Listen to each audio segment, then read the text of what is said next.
Rowena, may tanong ako sa'yo. Nilalandi mo ba boyfriend ko? For new information, hindi ako nagkagusto sa niya. Aba, kasalanan ko ba mas maganda ako sa'yo? Napapastos ka! Talaga.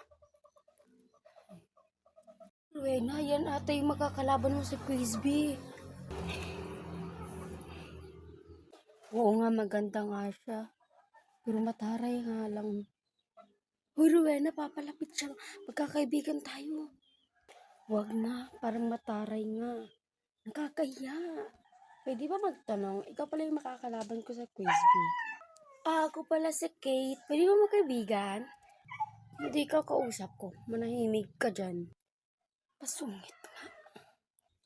Oo, ako makakalaban mo sa quiz bee. Fine. Masungit nga siya. Kala naman sino siya.